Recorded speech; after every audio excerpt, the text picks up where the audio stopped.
prendido. Buenas noches, doctor. ¿Se escucha bien? Ya, y también se ve bien la presentación, ¿no? Sí, doctor. Muy bien, muchas gracias. Bueno, vamos a empezar con el tema. Este es el último tema de la teórica. Vamos a hablar un poco sobre la fisiología de la cápsula suprarrenal o de la glándula suprarrenal, sobre todo en lo que se refiere a la corteza suprarrenal. Y después vamos a hablar sobre el enfoque farmacológico de las afecciones que demandan el uso de agonistas y antagonistas de los corticosteroides, ¿ya? Eh, Darles bueno, esta es, digamos, la clase cierre y lo vamos a hacer en el horario habitual, es decir, hoy día empezamos y terminamos el jueves, ¿ya? Y después el material va a estar a disposición de ustedes, pero todo el material, ¿ya? De la clase en el classroom de nuestra asignatura. ¿Ya? Muy bien, vamos a empezar con el tema.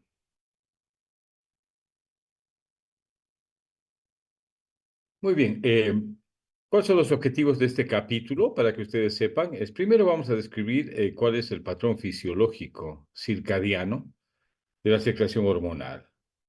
Ya luego vamos a explicar el mecanismo de acción y los efectos farmacológicos de cada uno de los grupos involucrados en este capítulo, ¿no? Tanto hablando de agonistas y al último de antagonistas de los corticosteroides. Luego, también, como en todo capítulo de farmacología, vamos a describir el perfil farmacodinámico y farmacocinético, ¿ya? Entonces, cuando hablamos de farmacodinámica, hablamos de mecanismo de acción, ¿estamos? Y el mecanismo de acción aterriza en un uso clínico después, ¿ya? Pero hay que entender mecanismo de acción, efecto farmacológico y uso clínico.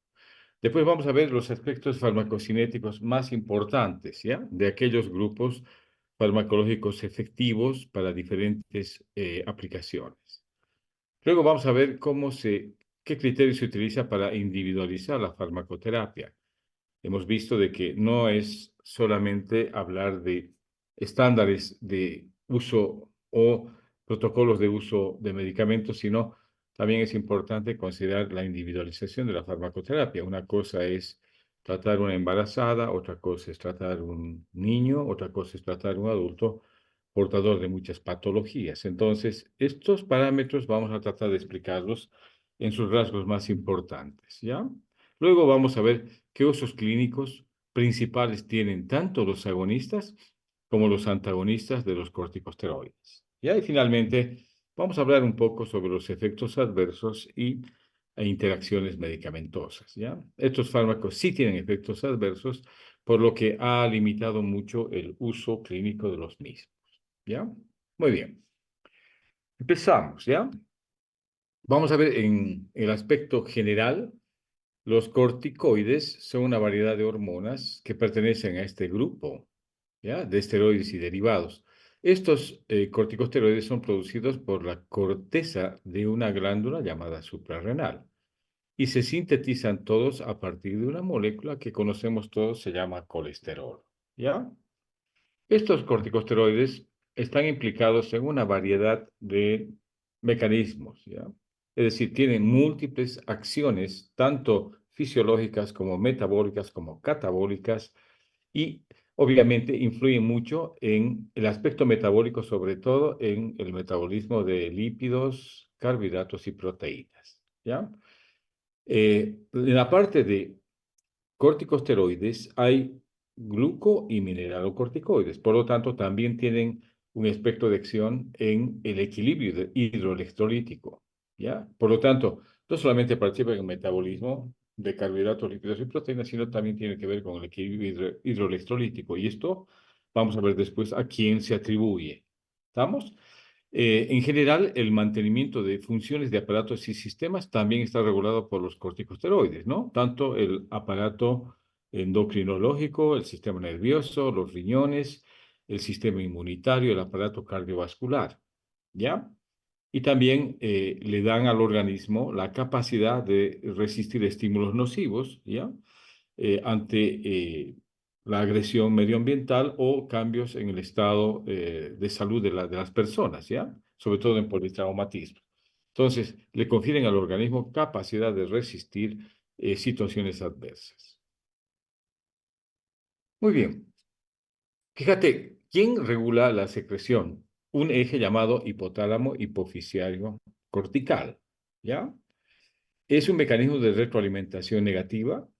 Por lo tanto, vamos a ver cómo y de qué depende la secreción normal de estos compuestos, ¿ya? Primero, los glucocorticoides, que son una parte de los esteroides, son secretados o gobernados, digamos, por la liberación de una hormona llamada corticotropina, ¿ya? Entonces, hay corticotropina, esta corticotropina estimula la cápsula suprarrenal para la liberación de los esteroides llamados glucocorticoides, ¿ya? Ahora, la corticotropina es una hormona que proviene de una molécula un poco más grande que también se encuentra en la hipófisis, que es la propiomelanocortina, ¿ya? Es decir, es un derivado de la propiomelanocortina. Esto en cuanto a los glucocorticoides. Ahora, hay otro mineralocorticoide que también depende de un mecanismo de regulación propio, ¿ya? La secreción de aldosterona, que es el principal mineralocorticoide, que es una hormona que tiene la función de retener sal, está regulada por un mecanismo de la angiotensina circulante y el potasio, ¿ya? Entonces depende mucho de su secreción de la angiotensina circulante y del potasio, ¿ya? Ahora, hay otros esteroides que son los gonadoesteroides o gonadocorticosteroides que tienen una actividad llamada androgénica o estrogénica, ¿ya? Hay un compuesto principal que se secreta que es la dehidropiandrosterona, se llama, que es el principal andrógeno suprarrenal, y además, paralelamente se secretan otros andrógenos de menor importancia, como la andostenediona y el andostenediol.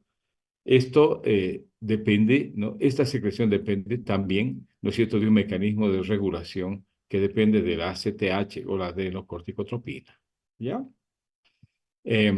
Ahora, hay algo que se menciona, ¿no? La corticotropina como tal, que es la hormona que regula la secreción de glucocorticoides, también tiene acciones antiinflamatorias como compuesto en sí, ¿ya? Y además que cuando ya estimula la secreción de glucocorticoides, estos se hacen cargo de la mayor parte de la respuesta antiinflamatoria. ¿Listo? Entonces, este es el mecanismo del eje hipotálamo hipoficiario que ustedes ya conocían por fisiología y sin embargo, ahora hacemos un poco de mención para que recuerden este mecanismo, ¿ya? Entonces, vamos.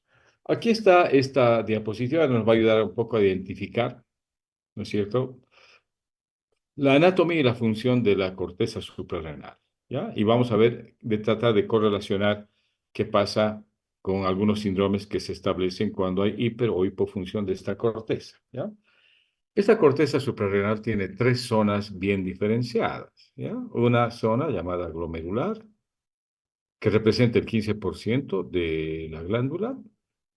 Luego una zona llamada fascicular, una segunda zona que es la mayor parte, que representa el 80% de la corteza, y una tercera zona llamada zona reticular, que representa el 5% de la glándula. ¿Ya? La zona glomerular es la encargada de producir los mineralocorticoides, ¿no? ¿Cuál es el principal mineralocorticoide? Es la aldosterona, ¿ya? Es la principal hormona. Ahora, ¿qué función cumple la aldosterona? La aldosterona está encargada de la absorción de sodio y excreción de potasio, ¿ya? Y obviamente está regulado muy de cerca por el sistema renina-angiotensina-aldosterona. Por eso se llama, es como una especie de mecanismo de retroalimentación, ¿ya? De retroalimentación negativa. Cuando hay un exceso de la secreción de aldosterona, se produce el síndrome de Cohn, ¿no? Llamado también hiperaldosteronismo. Ya, vamos a ir a la zona fascicular entonces. En esta zona fascicular que representa el 80% de la corteza, se secretan los glucocorticoides, ¿ya? Hay tres grupos o tres productos principales, ¿ya? el cortisol, la corticosterona y la cortisona. Estos compuestos tienen múltiples efectos, hemos dicho, metabólicos y múltiples efectos fisiológicos en el organismo, ¿no? Entre los principales, digamos, a destacar son la hiperglicemia, ¿ya? Eh, Producen un aumento de la glucosa, aumenta la secreción de insulina, pero también disminuye la captación de glucosa por las células, por lo tanto, el efecto sigue siendo hiperglicemiante predominantemente. Ya luego estimula la gluconeogénesis, estimula la proteólisis o degradación de proteínas. Ya también tiene una acción de estimular la lipólisis, ¿ya? Y este efecto puede ser neutralizado también por la secreción elevada de insulina, que a veces en vez de perder grasa, la grasa cuando hay exceso de cortisol puede depositarse, como sucede en el síndrome de Cushing, en zonas específicas, ¿ya? También los glucocorticoides tienen efectos antiinflamatorios. Quizás estos efectos le han dado un amplio uso no endocrinológico a los compuestos sintéticos. Tiene un efecto inmunodepresor y tiene un efecto de resistencia al estrés, ¿ya? ¿Qué pasa cuando hay exceso de glucocorticoides? Se produce un síndrome llamado síndrome de Cushing, ¿ya? Veremos ahora la zona reticular, la tercera zona, que es un 5% de la corteza. Y esta zona está encargada de secretar los gonadocorticoides, ¿ya? Y acá vamos a mencionar el principal, que es la de hidroepiandrosterona, ¿ya? ¿Cuál es la función? Esta es una hormona que se encarga de acentuar o de definir las características sexuales secundarias, ¿ya? ¿Y qué pasa cuando hay una hipersecreción de este compuesto? Se establece un síndrome llamado síndrome adrenogenital, ¿ya? Eso es todo en cuanto a corteza suprarrenal. La parte medular, ustedes saben, secreta de la glándula suprarrenal, está formada por células cromafines encargadas de secretar compuestos como la adrenalina y noradrenalina, cuyos efectos ya los hemos estudiado cuando hemos visto sistema nervioso simpático, ¿no? Muy bien. Vamos a ver ahora un poquito más desglosando a qué llamamos corticosteroides, ¿no? Eh, Son dos tipos de compuestos. Los glucocorticoides, hemos dicho que tienen una actividad reguladora del metabolismo de carbohidratos, proteínas y lípidos. El representante es el cortisol. Y los mineralocorticoides, ¿no ve?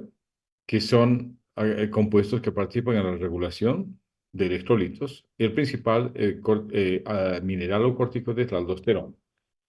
Ambos son los llamados corticosteroides, ¿ya?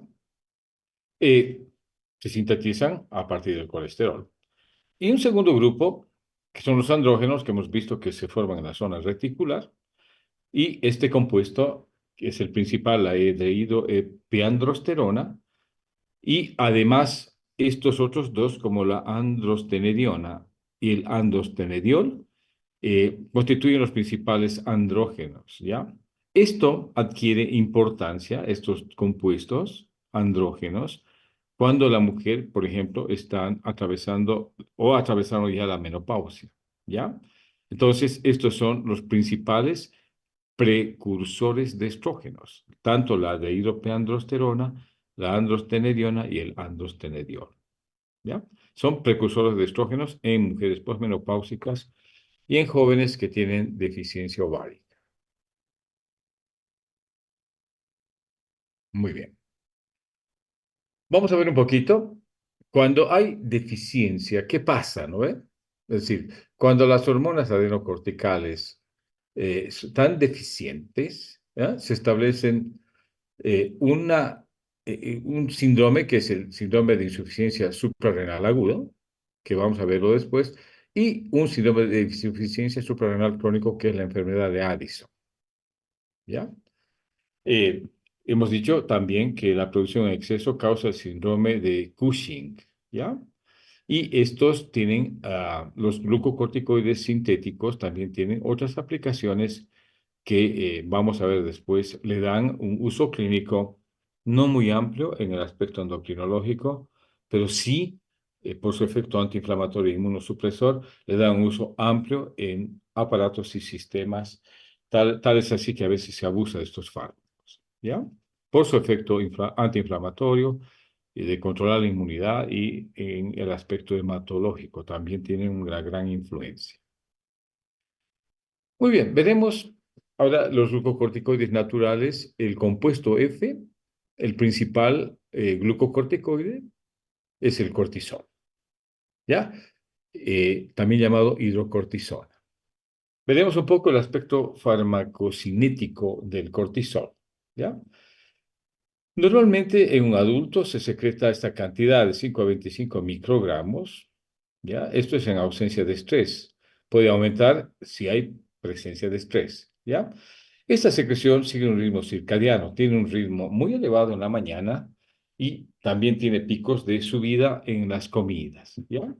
Una vez que es liberado el cortisol, circula unido a una proteína llamada globulina de unión, ¿ya? En un 90%. Y en un 5 a 10% circula libre. Hay una fracción que se une a la albúmina, pero esta fracción puede ser considerada como parte de un fármaco libre, o sea, de un cortisol libre, ¿ya? La vida media es de 60 a 90 minutos y esta semivida puede incrementarse si es que se administran grandes cantidades de forma exógena o el paciente tiene episodios de estrés, está cursando un hipotiroidismo o tiene alguna enfermedad hepática, ¿ya? Ahora, la excreción, la mayoría se metaboliza en el hígado y casi la mayor parte se excreta también por vía renal, ¿ya? Dice, el 1% se excreta libre en orina como tal, ¿ya? El 20% se excreta como cortisona, ¿ya? Y una vez que se metaboliza en el hígado, estos metabolitos activos son, ¿no? Metabolitos de dioxiacetona, se llaman así, se eliminan por orina, ¿ya? Em, Esto es lo que es fisiológico y importante a considerar porque cuando nosotros administramos terapia exógena o compuestos análogos sintéticos, alteramos obviamente el ciclo circadiano. Muy bien. Seguimos con el cortisol o compuesto F, ¿ya? Casi todos los efectos están mediados por receptores, ¿ya? Y aquí vamos a ver la farmacodinámica, ¿ya? El mecanismo de acción, cómo actúa en la célula, ¿ya? Se unen a receptores, estos receptores generalmente son llamados receptores nucleares, pero a pesar de que son nucleares, no están en el núcleo, sino están en el citoplasma, ¿ya? Estos receptores son miembros de una familia, ¿no? Que incluyen y se parecen mucho a los esteroides o receptores de la hormona tiroidea, el ácido retinoico o el esterol o vitamina D, ¿ya? Y se parecen también o tienen una analogía con otros receptores con ligandos desconocidos, ¿ya? Lo importante saber es que estos receptores interactúan con la hidrocortisona o con el cortisol y lo que terminan haciendo es regular la transcripción de promotores de genes blancos, ¿ya? A nivel celular. Vamos a ver la secuencia, ¿ya? Hemos dicho, los receptores son citoplasmáticos y estos en el citoplasma se encuentran unidas a proteínas de choque térmico, ¿ya? Llamadas chaperonas, ¿ya? Las más importantes de estos receptores son dos moléculas que están calificadas acá como HSP90, etcétera. Esto no tiene mucha importancia. Pero lo importante, lo que hay que saber es de que una vez que la hormona ingresa a la célula, se une al receptor de glucocorticoides y esto ocasiona un índice en el cambio conformacional, ¿no ve? Tiene que unirse al cortisol y tiene que deshacerse de las proteínas de choque. Eso es lo que hace, ¿ya? Y este complejo receptor unido al ligando va hacia el núcleo, donde ahí interactúa con DNA y proteínas. ¿Ya? ¿Estamos? Entonces, influye sobre los factores de transcripción. Y esto tiene acciones muy amplias, sobre todo en la regulación de factores de crecimiento, en la producción de citocinas inflamatorias, etcétera, ¿ya? Y en gran medida la mayor parte de los efectos anti-crecimiento, antiinflamatorios e inmunosupresores se explican de esta manera, ¿ya? Esperando de que esta farmacodinámica esté más o menos clara, vamos a seguir describiendo algunos aspectos más, ¿ya? Se han identificado dos genes para el receptor de corticosteroides. Uno para el receptor de glucocorticoides y otro específica para el receptor de mineralocorticoides, ¿ya? El MR y el GR. Y con esto terminamos la farmacodinámica. Muy bien. Vamos a ver los efectos ahora.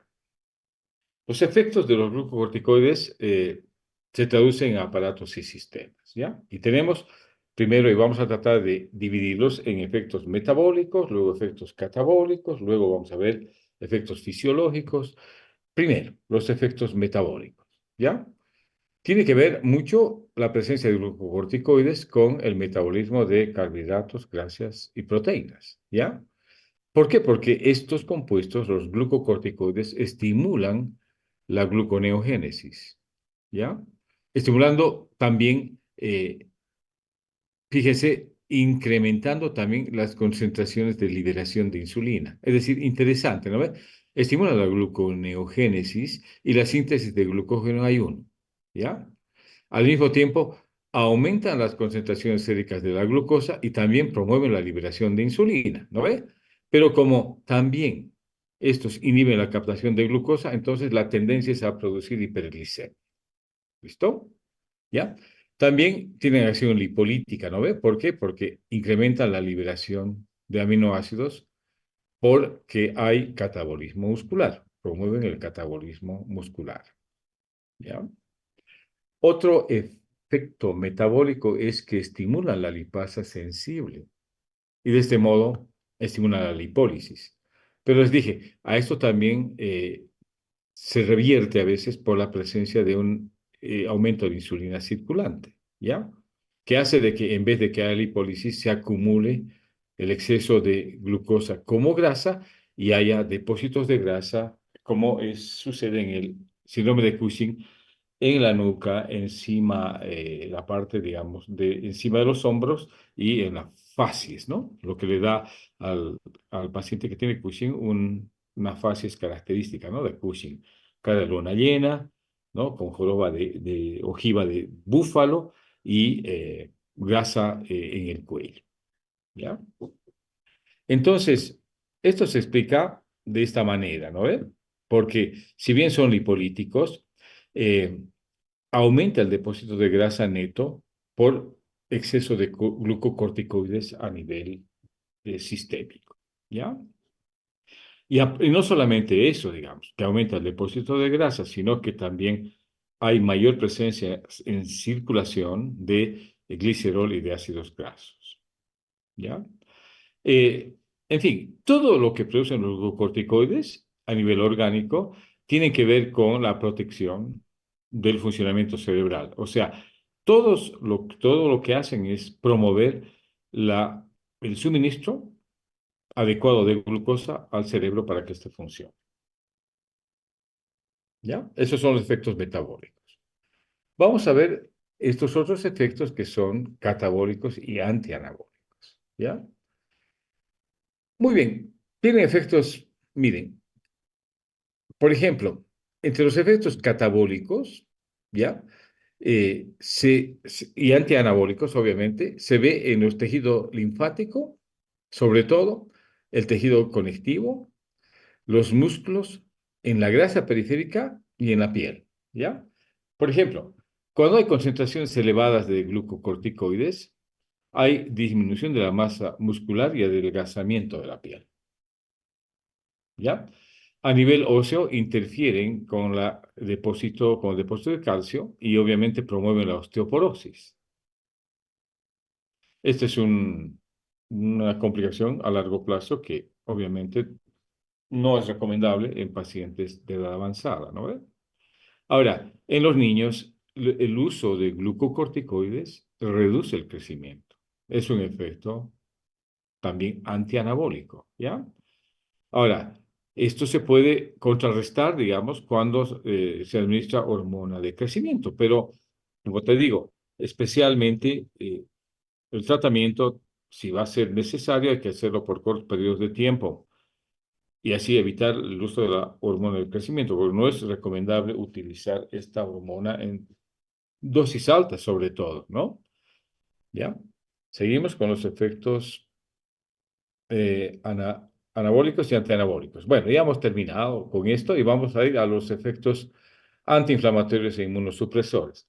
Quizás el uso más amplio que tienen ahora estos preparados, que son análogos del cortisol, son por sus efectos antiinflamatorios y sus efectos inmunosupresores, ¿ya? Y son utilizados en casi todas las especialidades médicas, ¿ya?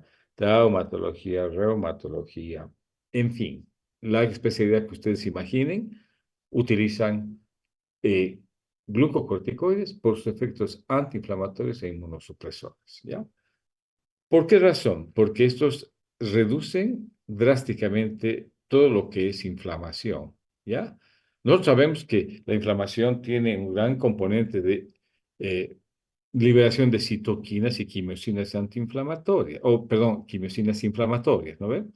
Entonces, los corticoides reducen la liberación de citocinas y quimiosinas y también afectan la función de los leucocitos periféricos, ¿ya?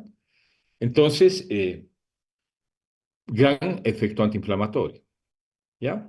Ahora, si ustedes saben, la inflamación tiene un gran componente de extravasación e infiltración leucocitaria, ¿no es cierto? Esto es inhibida por los glucocorticoides, especialmente el cortisol, ¿ya? Ahora, ¿qué pasa con las otras líneas celulares, no? Por ejemplo, cuando se administra un glucocorticoide de acción corta, pónganse la hidrocortisona, el cortisol o otro, digamos, la metilprednisolona, ¿ya? La concentración, se ve que la concentración de neutrófilos aumenta, ¿ya? O sea, existe una gran movilización de estas células desde la médula ósea hacia sangre periférica, ¿ya? Y también tiene que ver con la movilización de linfocitos, ¿ya?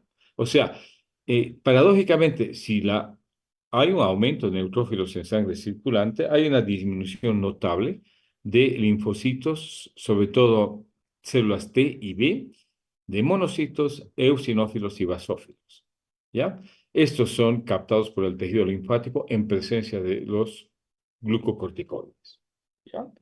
Estos cambios se hacen evidentes y máximos a las 6 horas de haberse administrado y se van disipando en el transcurso de las 24 horas.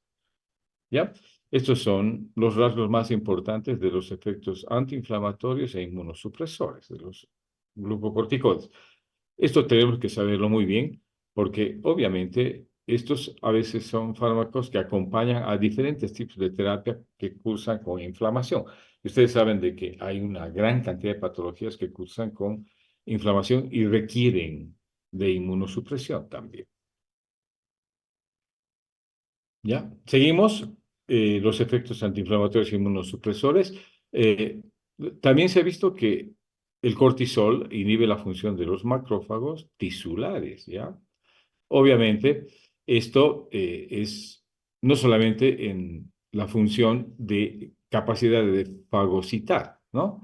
Sino también impiden la formación del factor de necrosis tumoral, ¿no? Y la interleucina 1, ¿ya? Y también en el activador del plasminógeno tisular, ¿no? O sea, limita la capacidad para fagocitar y además para liberar eh, estos mediadores químicos que son propios de la inflamación, ¿ya? Entonces, en presencia de los glucocorticoides, tanto los linfocitos como los macrófagos producen menos interleucinas e interferones, ¿no? Que son parte importante de la respuesta de la inmunidad celular. También, y aquí está en gran parte su efecto antiinflamatorio, ¿ya? Estos Los glucórticos tienen un potente efecto antiinflamatorio porque inhiben la enzima fosfolipasa A2, ¿ya? Por lo tanto, no hay ácido araquidónico y por lo tanto los precursores de prostaglandinas, o sea, no hay generación de prostaglandinas y leucotrienos, tampoco del factor activador plaquetario, ¿ya? Y no solamente el efecto antiinflamatorio está explicado por la inhibición de la fosfolipasa 2, sino que también estos glucocorticoides inhiben la expresión de la ciclooxigenasa 2. O sea, hay menos ciclooxigenasa 2, que es la proinflamatoria, y obviamente hay menos producción de prostaglandinas. Un efecto importante a tener en cuenta.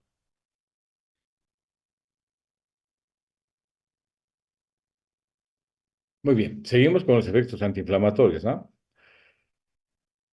Aplicados directamente producen vasoconstricción. Se cree que este efecto es porque inhiben la cascada de granulación de mediadores químicos que son vasodilatadores, ¿ya? Ahora, también reducen la liberación de histamina, ¿ya? O sea, estabilizan la membrana de basófilos y mastocitos, ¿ya? Y otra cosa importante es que en los humanos la activación del complemento no se altera, pero sus ¿ya? Entonces, en presencia de los glucocorticoides, la producción de anticuerpos se puede reducir, pero solo sucede esto a grandes dosis, ¿ya? Cuando son dosis moderadas, puede haber producción normal de anticuerpos. Y esto se ha visto porque durante el COVID, ¿no? Había gente que estaba recibiendo dosis de corticosteroides y que tenía que ser vacunado, ¿no es cierto? Entonces, muchos decían, tienes que suspender la terapéutica para vacunarte, ¿no ve? Pero a un paciente reumático o un paciente que necesita de corticosteroides, como los pacientes que tienen asma bronquial, etcétera, entonces no puedes suprimirles. Entonces, a dosis moderadas no se ve, no se ha visto afectada la producción de inmunidad por anticuerpos, ¿ya? Pero sí se puede reducir, obviamente, cuando las dosificaciones son altas, ¿ya? Hay grandes dosis de esteroides, ¿ya? Miren, estos efectos antiinflamatorios e inmunosupresores tienen tanta eficacia que el uso terapéutico de los corticosteroides está más allá del terreno endocrinológico, ¿ya? Y obviamente, como lo utiliza el traumatólogo, el médico familiar, el gastroenterólogo, ¿no ve? Para tratar la enfermedad inflamatoria intestinal, por ejemplo, lo utiliza el reumatólogo, lo utiliza el otorrino, lo utiliza el médico familiar, etcétera. Entonces, tiene gran aplicación terapéutica, o sea, son prescritos con mucha frecuencia, ¿ya? Y es por eso que también, gracias a ese amplio uso, se ven los efectos adversos más graves, ¿no? Está confinado, no en un pequeño grupo, sino estos efectos adversos está ampliamente extendido por el amplio uso que tienen estos compuestos, ¿ya? Vamos a ver después el listado de patologías así como un muestreo para ver ustedes, para que vean ustedes cómo se exagera con el uso de estos compuestos. Otros efectos, ¿ya? Que vale la pena destacar, ¿ya? En el sistema nervioso central, por ejemplo, eh, producen alteraciones del sueño y producen alteraciones de conducta, ¿ya? Hay insomnio y euforia, a un principio, y posteriormente pueden inducir a la depresión, ¿ya? Ahora, en pacientes que reciben grandes dosis pueden producir el síndrome de pseudotumor cerebral. ¿Por qué? Porque aumenta la presión intracraneal. Hay que tener mucho cuidado con estas grandes dosis, ¿no? Entre otros efectos también se menciona que estos suprimen la hormona liberadora o la ACTH y la hormona liberadora de crecimiento, ¿ya? También suprimen la liberación de la hormona estimulante del tiroides y de la hormona luteinizante en la hipófisis, ¿ya? Esto se ve a largo plazo, sobre todo en terapéuticas muy largas. Es por eso que en los niños puede verse afectado el crecimiento, ¿ah?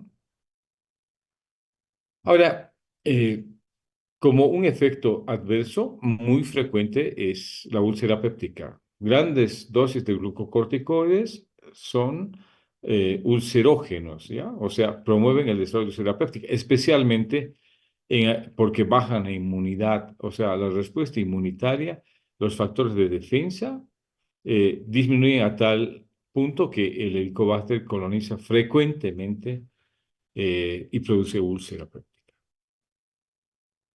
¿ya? Una cosa que se ve especialmente en pacientes que tienen un uso crónico y altas dosis es que se redistribuye la grasa corporal, ¿ya? Como sucede en el síndrome de Cushing, ¿ya?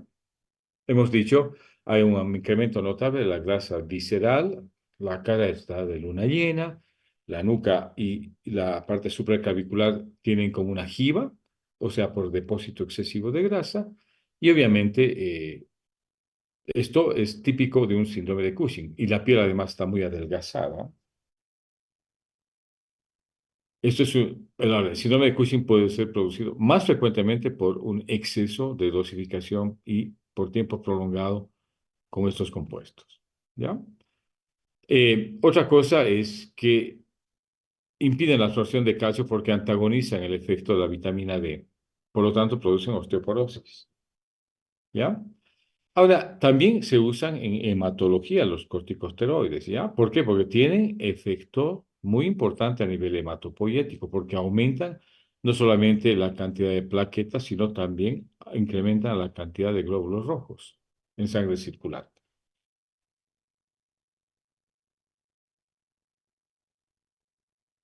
Muy bien, seguimos entre los otros efectos.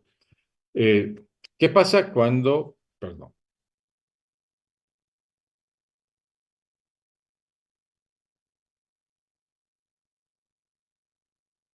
ya, ¿qué pasa cuando hay deficiencia de cortisol?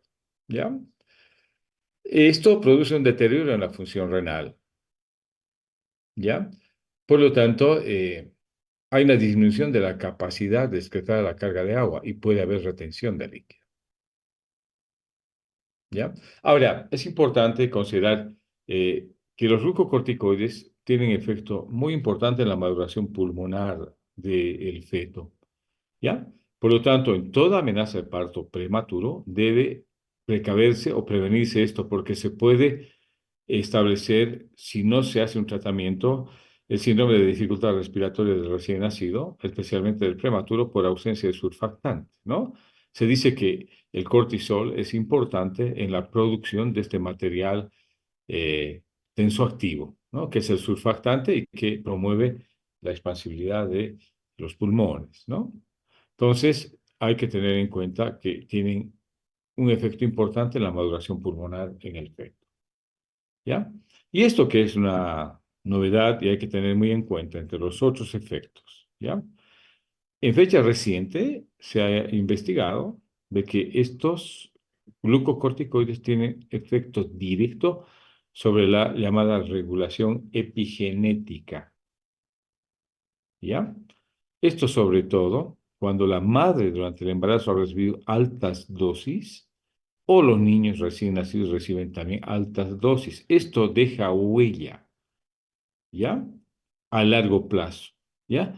Predispone a trastornos de conducta o trastornos somáticos, ¿ya? Entre los trastornos de conducta que pueden predisponer son la depresión